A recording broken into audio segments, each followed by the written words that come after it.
In the thriving town of Mbano in South Africa, where red earth kissed the green hills and the sun painted the skies gold at dusk, there lived a young man named Chuka.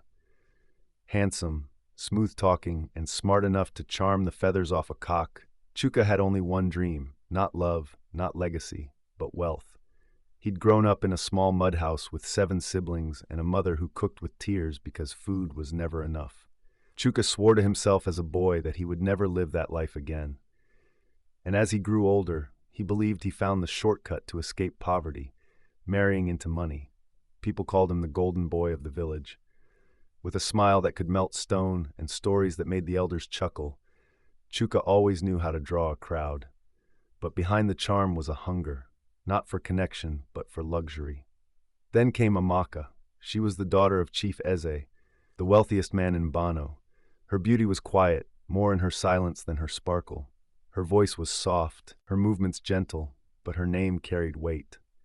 Many said Amaka was not only rich, but cursed. No suitor ever stayed. Chuka, however, saw only her inheritance. He pursued her with the ferocity of a lion. Gifts, poems, flattery, he brought the full weight of his charm. Amaka resisted at first, but slowly, Chuka wore down the walls around her heart. Within a year they were engaged. The wedding was a festival. Drums echoed through the village. The goats were fat, the rice was endless, and Chuka wore a golden agbada that sparkled under the sun. He had done it. He was no longer the poor boy of Mbano. He was Chief Eze's son-in-law. But what the villagers didn't see, what the drumming couldn't drown out, was the absence of love. Amaka, though devoted, noticed the shift after the honeymoon. Chuka spent more time in the city, less time at home. He was always in meetings, chasing new ventures, building businesses from the wealth he married into. He bought cars, built a mansion, and traveled the world, yet he never brought Amaka along. She waited. She cooked his favorite meals. She sat by the door every evening. She smiled, even when tears threatened to spill. But Chuka's heart was never with her. He came home less, spoke less, loved even less. "You have everything now," Amaka once said. "But do you see me?" Chuka laughed. "What is there to see? I'm building an empire. You have no idea how hard I work." She didn't argue, just nodded. The light in her eyes began to fade. Years rolled by. Chuka's businesses grew. People called him the king of commerce. But his home grew colder. Amaka became a shadow, present but never noticed. They had no children, not because they couldn't, but because they never tried.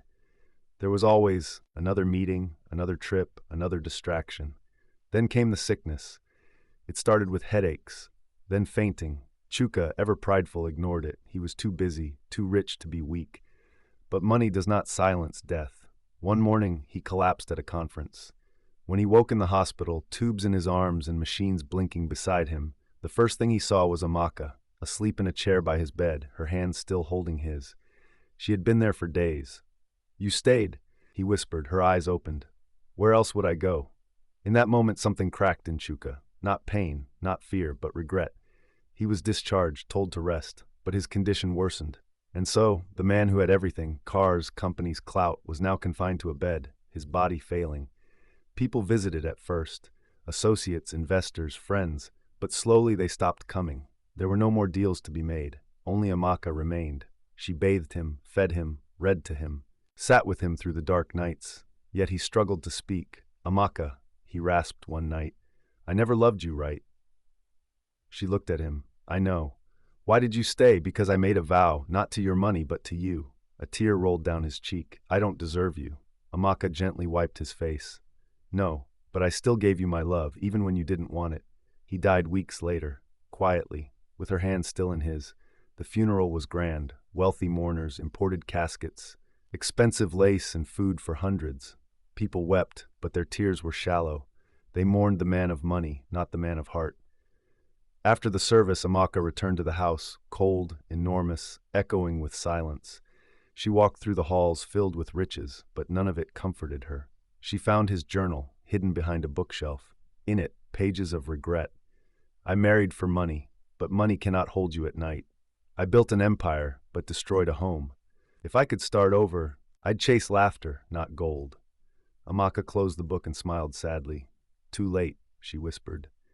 Years later, Amaka turned the mansion into a center for young couples, teaching them the value of love, not just ambition. She shared her story, not to shame Chuka, but to save others from his mistake. People listened. And so the man who married for money but died without love became a lesson. Not in failure, but in the cost of forgetting what truly matters. Moral of the story: wealth may build a house, but only love makes it a home. Never chase riches so hard that you lose the hearts waiting to love you. Please subscribe for more videos. Thank you.